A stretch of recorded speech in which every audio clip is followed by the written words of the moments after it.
Hello students, I am UC Sinha. In previous lecture, we had discussed about the CCP and HCP, hexagonal close packing, cubic close packing. Okay, today we will discuss about very important topic, packing fraction. Okay, so let's start packing fraction. Students, packing fraction का मतलब ये होता है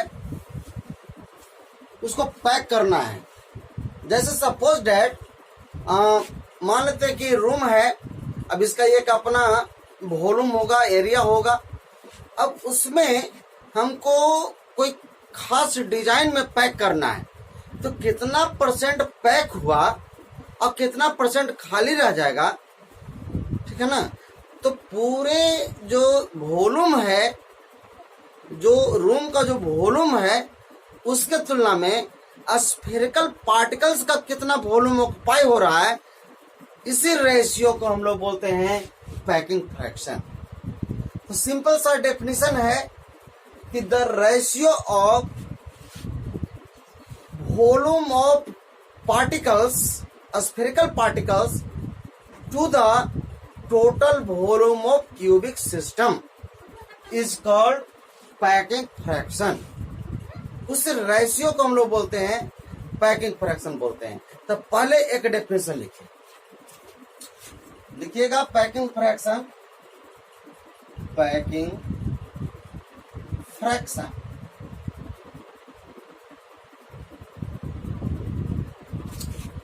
the ratio of volume of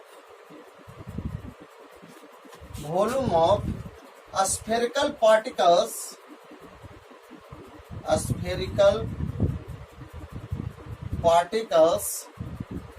to the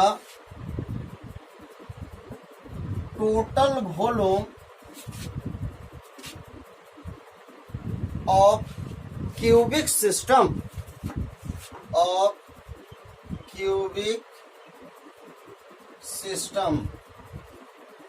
is called packing fraction। is called packing fraction। okay student, so the ratio of volume of spherical particles, volume of a spherical particle to the total volume of cubic system, यानी कि पूरे जो cube जो बनेगा, suppose date ये आपका पूरा जो मान लेते कि ये आपका क्यूबिक सिस्टम है, ये देखिए इस तरह से। अब इसका जो वॉल्यूम होगा टोटल, इसके वॉल्यूम के रेशियो में इसमें जो स्फेरिकल पार्टिकल्स है उसका कितना वॉल्यूम ऑक्युपाई हो रहा है ना। तो उस रेशियो को हम लोग बोलेंगे कि पैकिंग फ्रैक्शन, यानी कितना परसेंट पैक हुआ है ना, कितना पार्ट पैक हुआ, इसको बोलेंगे पैकिंग फ्रैक्शन। यानी कि इसको कह सकते हैं पैकिंग फ्रैक्शन, या लिखिएगा मैथमेटिकली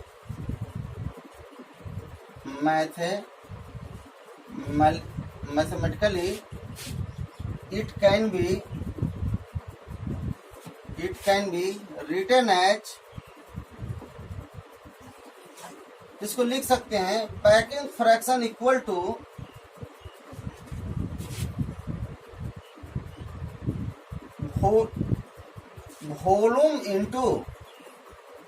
वॉल्यूम ऑफ स्फेरिकल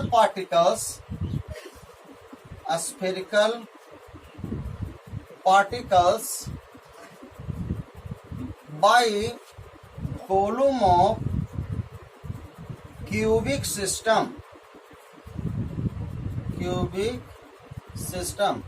तो इस तरह से जो निकलेगा ये O1 पार्टिकल का निकलेगा। अगर O1 पार्टिकल उसमें है, स्फेरिकल पार्टिकल पूरे क्यूब में अगर एक पार्टिकल है, तब ये फॉर्मूला होगा। अब अगर बहुत सारा उसमें पार्टिकल है, मान लेते हैं कि 10 पार्टिकल्स है, 100 पार्टिकल्स है, 1000 स्फेरिकल पार्टिकल्स है एक रूम में, तो उसके द्वारा कितना स्पेस ऑक्युपाई करेगा, तो हो जाएगा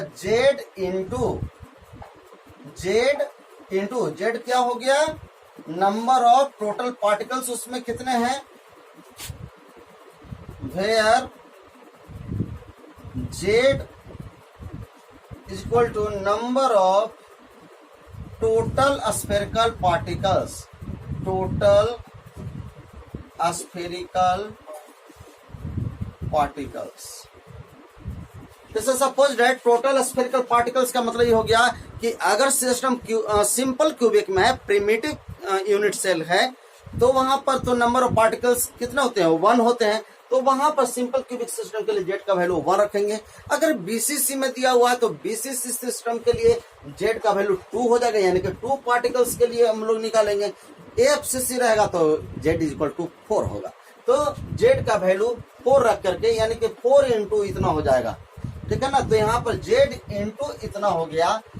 अगर जेड का वैल्यू 1 है तो simple Z is equal to 4 है तो 4 इंटू इतना हो जाएगा, यानी कि एफसीसी के लिए निकलेगा।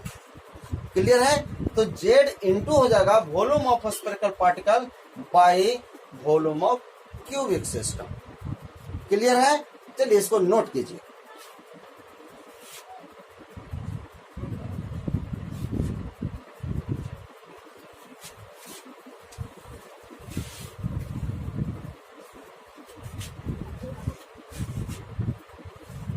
इफिशियंसी ऑफ पैकिंग फ्रैक्शन, इसके बाद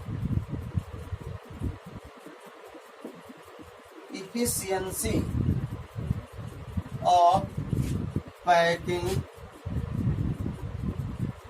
fraction,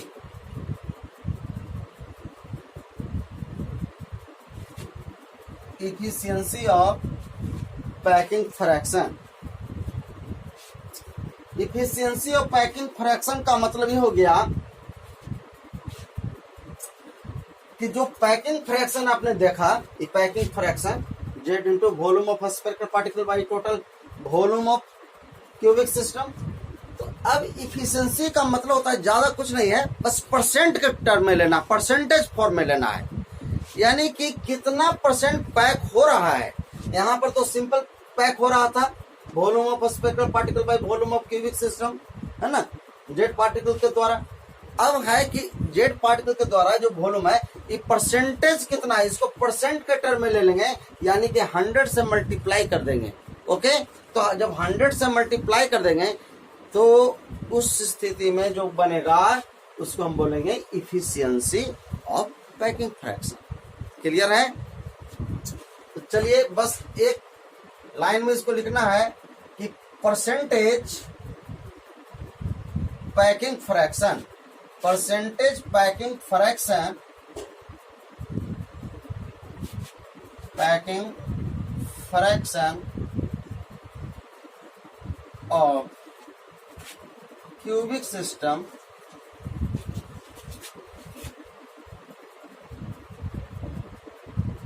is called efficiency of packing fraction, efficiency of packing fraction। तो स्टूडेंट्स जो पैकिंग फ्रैक्शन है, अगर परसेंटेज के टर्म में लीजिएगा, परसेंटेज फॉर्म में लीजिएगा, पैकिंग फ्रैक्शन को परसेंटेज के रूप में लीजिएगा तो बन जाएगा इफिशियंसी ऑफ पैकिंग फ्रैक्शन कहलाएगा। क्लियर है, उसमें केवल परसेंट के टर्म में लेना है। तो एग्जांपल, ये आपका फॉर्मूला क्या बन जाएगा, इसी को आप लिख सकते हैं, यहां पर लिखना पड़ेगा कि परसेंटेज हो गया, percentage packing fraction equal to क्या हो जाएगा, फॉर्मूला तो आपको वही रहेगा, केवल यहां पर 100 से मल्टीप्लाई कर दीजिए, 100 से मल्टीप्लाई कर दीजिए, यानी कि percentage packing fraction equal to हो जाएगा Z into volume of spherical particles into 100 by volume of cubic system. तो 100 के फॉर्म में लेना है, तब जाकर के परसेंटेज निकलेगा। ये जो परसेंटेज आपका निकला, इसको हम कह सकते हैं efficiency of packing fraction. This is called efficiency of packing fraction. यहाँ पर इसके जगह पर लिख सकते हैं therefore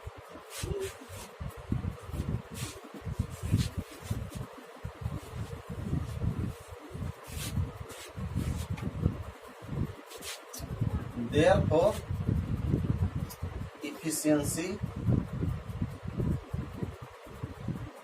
of packing fraction equal to हो जाएगा, इसको आप ऐसे छोटा फॉर्म में इसको लिख सकते हैं, ये तो पूरा एक्सपेंड किया हुआ है, ऐसे लिख सकते हैं जेड इंटू ये क्या है, volume of spherical particle, volume of spherical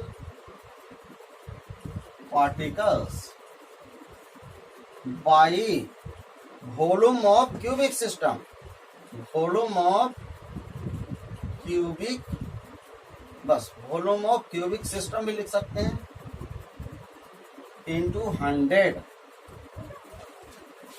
ये आपका निकल गया। Efficiency of packing fraction equal to हो जाएगा Z into volume of spherical particle into 100 by volume of cubic system. Clear हो गया। अब एक एक करके हम लोग पढ़ेंगे, जो भी यूनिट सेल था सबका एक एक करके पढ़ेंगे। जैसे सिंपल क्यूबिक सिस्टम में पैकिंग फ्रैक्शन कितना होगा, बॉडी सेंटर में कितना होगा, एफसीसी में कितना होगा, एचसीपी में कितना होगा, ये सारा चीज एक एक करके हम लोग पढ़ते हैं। Okay,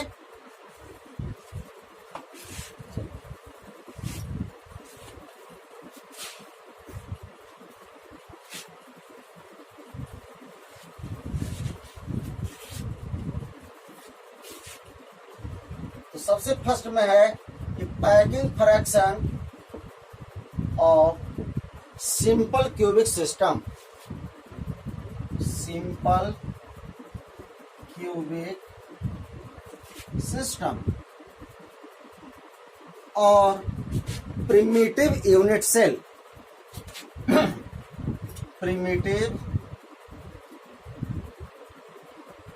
unit cell. Primitive unit cell या सिंपल क्यूबिक सिस्टम का पैकिंग फ्रैक्शन क्या होगा, ये है, इसमें हम लोग निकाल लेते हैं। तो हम लोग जानते हैं कि सिंपल क्यूबिक सिस्टम किसको कहेंगे, सिंपल क्यूबिक सिस्टम के लिए क्या कंडीशन होता है, particles occupies only at corner, सिर्फ कॉर्नर पर पार्टिकल होगा तो हम कहेंगे कि प्रिमिटिव यूनिट सेल है या सिंपल क्यूबिक सिस्टम है। तो चलिए इस तरह से है,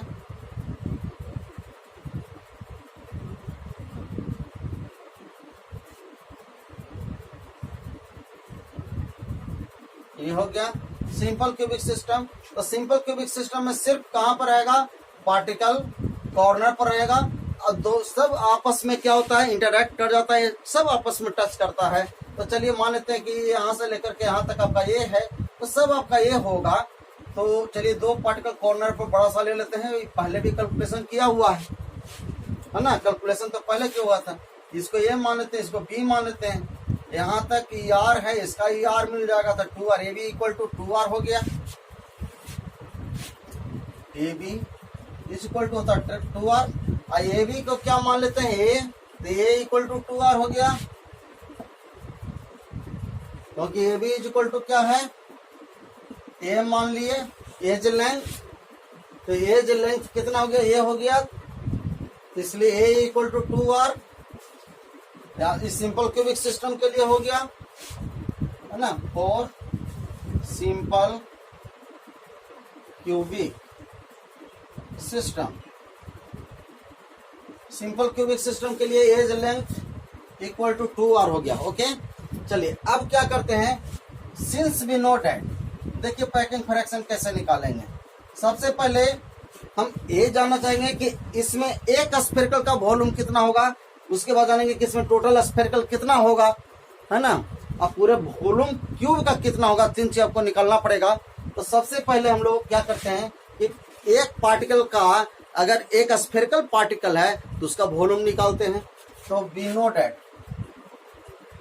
हम लोग जानते हैं कि volume of sphere equal to क्या होता है, 4/3 πr क्यूब, 4/3 πr क्यूब होता है स्फेयर का वॉल्यूम। स्फेयर का वॉल्यूम कितना होगा, 4/3 πr क्यूब, ये हो गया। अब हम लोग क्या करते हैं कि again again volume of cube, volume of cube, अगर क्यूब है पूरा तो क्यूब का वॉल्यूम कितना होता है, क्यूब का वॉल्यूम होता है एक क्यूब, एक क्यूब होता है क्यूब का वॉल्यूम एक cube. Again for simple cubic, for simple cubic system के लिए, सिंपल क्यूबिक सिस्टम के लिए हम लोग जानते हैं कि A इक्वल टू क्या होता है, A equal to 2R, A equal to 2R हो गया। देयरफॉर AQ इक्वल टू कितना हो जाएगा, AQ इक्वल टू हो जाएगा 2R का Q हो जाएगा, इक्वल टू कितना हो गया, कितना हो जाएगा 8 हो जाएगा, 2 का Q करेंगे तो कितना हो जाएगा 8 हो जाएगा, वो RQ हो गया 8RQ हो गया। तो AQ का आपका भाई क्या निकल गया, सिंपल क्यूबिक सिस्टम के लिए हम लोग जानते हैं कि A इक्वल टू 2R होता है और AQ बराबर वॉल्यूम क्यूब का निकाल दिए तो AQ एक के जगह पर हम 2R लिख सकते हैं, तो AQ बराबर हो जाएगा 2R का क्यूब मीन्स 8RQ हो जाएगा, तो हो जाएगा A आपका निकल गया, AQ बराबर 8RQ निकल गया। अब क्या करेंगे, अब चलिए अब इसको मिटाते हैं,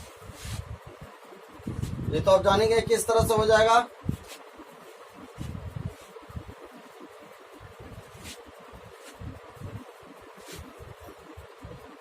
Therefore now ऐसे लिखिए, नाउ पैकिंग फ्रैक्शन, तो पैकिंग फ्रैक्शन सिंपल क्यूबिक के लिए क्या हो जाएगा formula, Z into volume of sphere by volume of cubic system, या क्यूब कर सकते हैं, वॉल्यूम ऑफ क्यूब, ये हो गया packing fraction equal to, therefore packing fraction equal to Z, Z कितना होगा सिंपल क्यूबिक सिस्टम में, तो Z हो जाएगा 1, Z इक्वल टू कितना हो जाएगा, Z equal to 1 simple cubic system में, इनटू वॉल्यूम ऑफ स्फीयर, तो वॉल्यूम ऑफ स्फीयर कितना निकल चुका है, देखिए वॉल्यूम ऑफ स्फीयर का 4/3 pi r cube, 4/3 pi r cube by है वॉल्यूम ऑफ क्यूब, तो बाई यहाँ पर आ जाएगा, वॉल्यूम ऑफ क्यूब कितना निकल गया, एक क्यूब है ना, सिंपल क्यूबिक सिस्टम के लिए एक क्यूब, एक क्यूब की जगह पर क्या आ गया 8RQ, 8RQ। ओके चलिए अब इधर मैं मिटा देता हूं,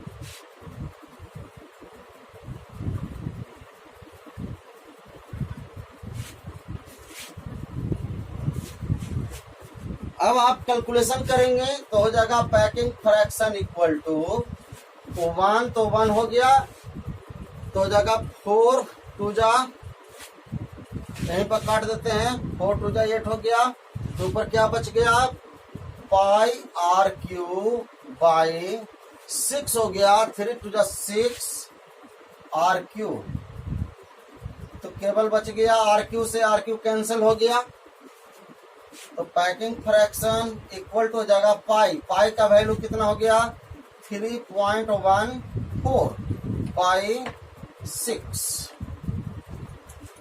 पाई बाई 6 हो गया। अब इसको आप कैलकुलेशन कीजिएगा तो निश्चित रूप से आ जाएगा 0.52 आ जाएगा, पैकिंग फ्रैक्शन आपका 0.52 आ गया। ओके अब ये तो पैकिंग फ्रैक्शन निकल गया, ठीक है ना। अब इसको हम इफिशियंसी निकालते हैं, इफिशियंसी ऑफ पैकिंग फ्रैक्शन। तो now efficiency of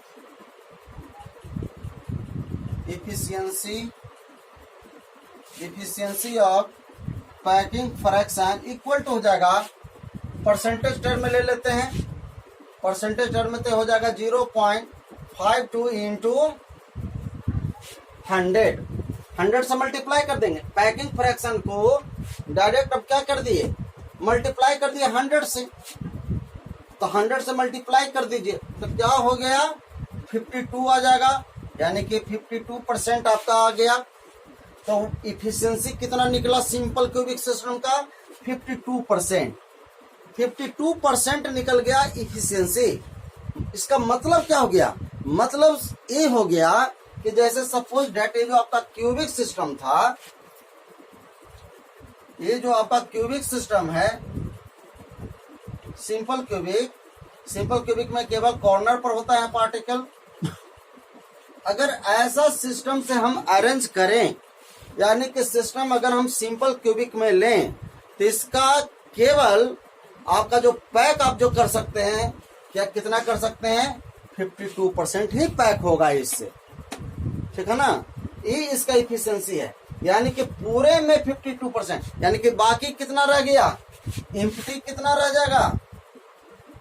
empty space, percentage empty space equal to in cubic system, या इन क्यूब कर सकते हैं, इक्वल टू 100 माइनस 52। सिर्फ इतना पैक होगा, इतना ही परसेंट पैक हो गया, बाकी खाली रह जाएगा। बाकी तो यानी कि कितना खाली रह गया? तो 100 माइनस 52, तो कितना हो गया?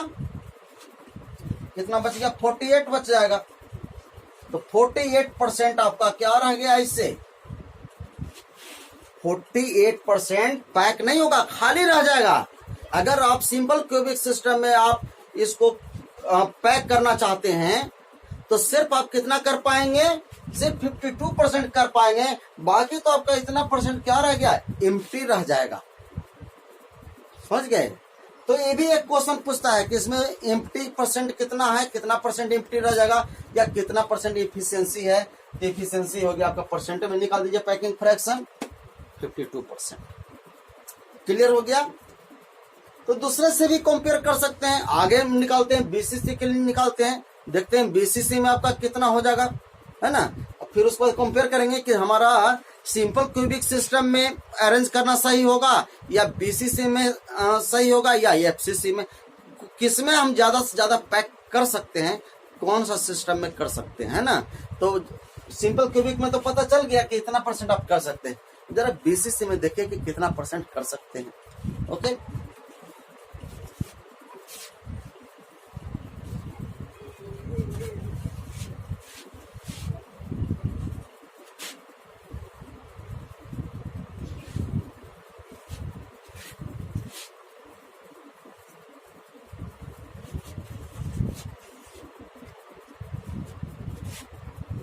BCC for center cubic system, body center cubic system। Body centre cubic system में तो पार्टिकल कहां पर होगा इस बार?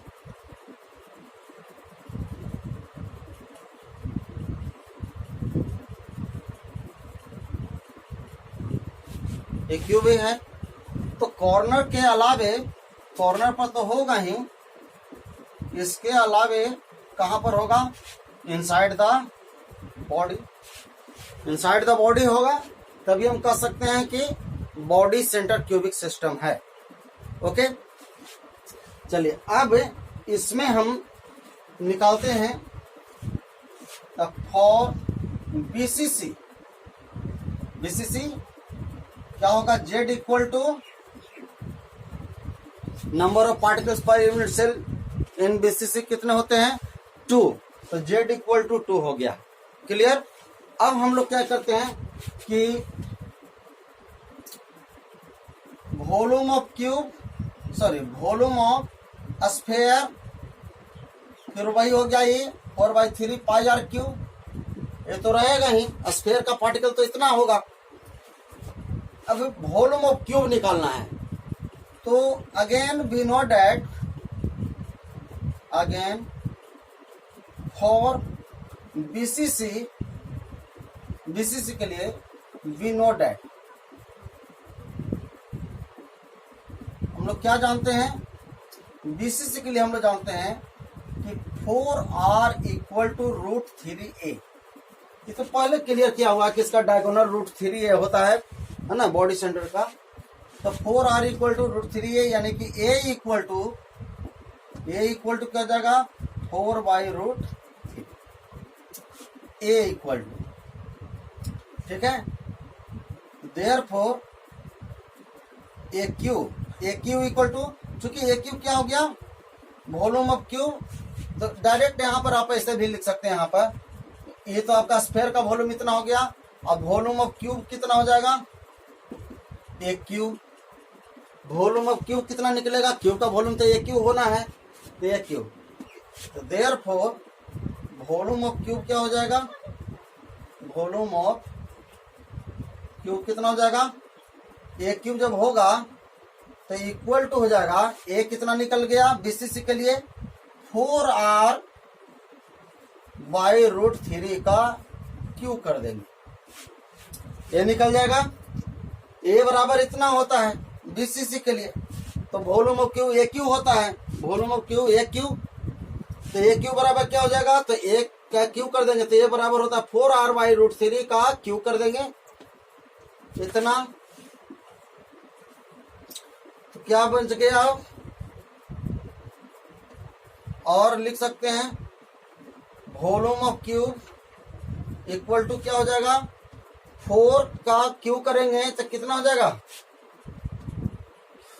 4 × 4 × 4 हो जाएगा 64 हो जाएगा, और RQ बाई √3 का Q कीजिएगा तो क्या हो जाएगा 3√3 हो जाएगा, नहीं √3 का Q कीजिएगा तो क्या हो जाएगा, ये 3 हो गया इंटू √3 हो जाएगा, 3√3 बन जाएगा। तो ये आपका क्या निकल गया, वॉल्यूम ऑफ क्यूब आपका इतना निकल चुका है।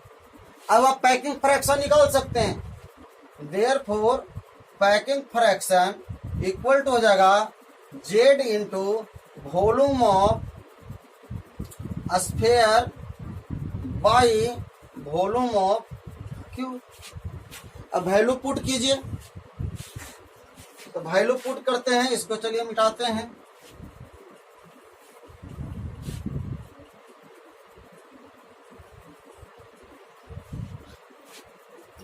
तो packing fraction therefore packing fraction equal to Z का वैल्यू कितना होगा, क्योंकि BCC के लिए Z होता है 2, तो 2 into volume of sphere 4/3 pi r cube, sphere का वॉल्यूम तो यही होगा 4/3 पाई आर क्यू बाई में कौन हो जाएगा वॉल्यूम ऑफ क्यू। तो वॉल्यूम ऑफ क्यू कितना निकल गया, वॉल्यूम ऑफ क्यू देखिए इतना निकल गया 64r³ बाई 64r³ बाई, तो बाई ऊपर चल जाएगा, बाई कितना 3√3 हो जाएगा, 3√3 आ जाएगा।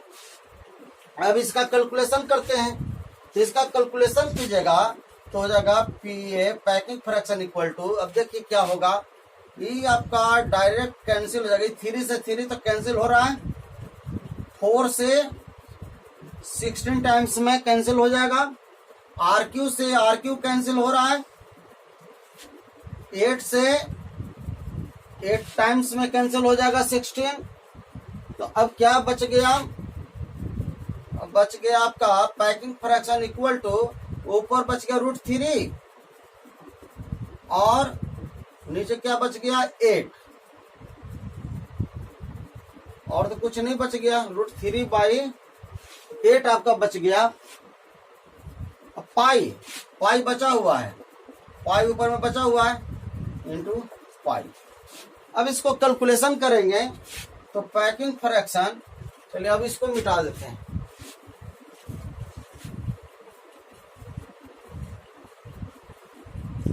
तो packing fraction equal to final तौर पर आ रहा है, पैकिंग फ्रैक्शन इक्वल टू √3 का वैल्यू होता है 1.732, ये हो गया √3 का वैल्यू। पाई का वैल्यू लिख लीजिएगा 3.14/8,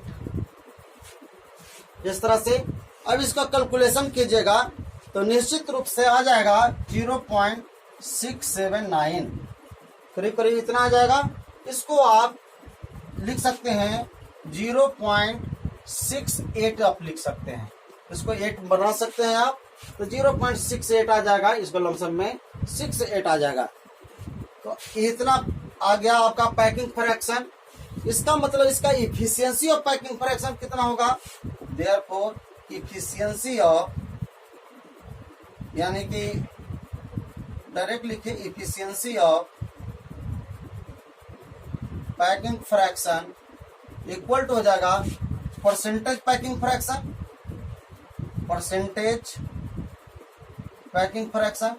तो परसेंटेज कितना आ गया, पैकिंग फ्रैक्शन 0.68 इंटू 100 कर देंगे तो इक्वल टू आ जाएगा 68%। 68% आ गया। तो स्टूडेंट इसका मतलब क्या हुआ, इसका मतलब ये हो गया कि बीसीसी के टर्म में अगर हम अरेंज करते हैं पार्टिकल, तो हम कितना से कितना ज्यादा पैक कर सकते हैं, 68% तक हम पैक कर सकते हैं। इस सिस्टम में बीसीसी टाइप में अगर हमको अरेंज करना हो तो हम ज्यादा कितना कर सकते हैं, 68% तक कर सकते हैं। तो उससे तो ज्यादा हम कर सकते हैं। सिंपल क्यूबिक में तो 52% तक ही हुआ था, बाकी सब खाली था। अब इसमें हम चलिए बढ़ गया, हमको 68% तक कर सकते हैं, इसमें पैक कर सकते हैं। तो खाली एम्प्टी कितना रह जाएगा, therefore empty percentage empty space equal to हो जाएगा 100 माइनस 68, तो आपका हो जाएगा 32 आ जाएगा। तो 32% इसमें खाली रहा, इतना परसेंट पैक हुआ, इतना परसेंट 32% खाली रह जाएगा, यानी कि कम खाली रह रहा है, कम ही बच रहा है जगह, ज्यादा पैक हो रहा है सिंपल क्यूबिक सिस्टम की तुलना में, ठीक है ना। सिंपल क्यूबिक सिस्टम के रेस्पेक्ट में ये ज्यादा पैक हो गया, बहुत कम खाली रहा, सिर्फ खाली 32% रह रहा है, पैक हो सकता है 68%। ये इफिशियंसी हो गया उसका बीसीसी का। क्लियर हो गया। आपका दो तरह से इसमें क्वेश्चन पूछ सकता है, एक तो है कि इफिशियंसी कितना है, या पूछ सकता है कि इसमें एम्प्टी स्पेस कितना है, एम्प्टी स्पेस कितना है। परसेंटेज में पूछेगा, परसेंटेज एम्प्टी स्पेस तो इतना लिखेगा, और नहीं तो एम्प्टी कितना रह जाएगा, डायरेक्ट केवल पूछेगा ऐसे तो 0.32 है ना, 0.68 इतना, तो 1 माइनस इतना कर देंगे तो 0.32 बचेगा। परसेंट पूछेगा तो 32%। तो इसको इस तरह से आप याद कीजिए, ठीक है। तो माय डियर स्टूडेंट, आज के लेक्चर में बस इतना ही। जाने के पहले लिखे एक फटाफट क्वेश्चन जरा नोट कीजिए। तो क्वेश्चन रहा A, the nearest neighbour silver atom in the silver crystal are 287 picometre apart. What is the density of silver if silver has FCC structure? Molar mass दिया हुआ सिल्वर का, यानी कि एटॉमिक मास 107.87 ग्राम पर मोल। Option A 12.72 ग्राम पर CM Q, B है 10.72 ग्राम पर CM Q, सी है 8.63 ग्राम पर CM Q, and D is 15.72 ग्राम पर सीएम क्यू। तो देन स्टूडेंट, आज के लेक्चर में बस इतना ही तक, है ना। फटाफट क्वेश्चन का आंसर सेंड कीजिए, लॉन्ग टाइप का जो है उसी तरह से व्हाट्सएप पर सेंड कीजिए। तो इस लेक्चर में बस इतना ही तक, फिर मिलते हैं नेक्स्ट क्लास में इसके आगे का टॉपिक लेकर के। Till then bye bye, take care.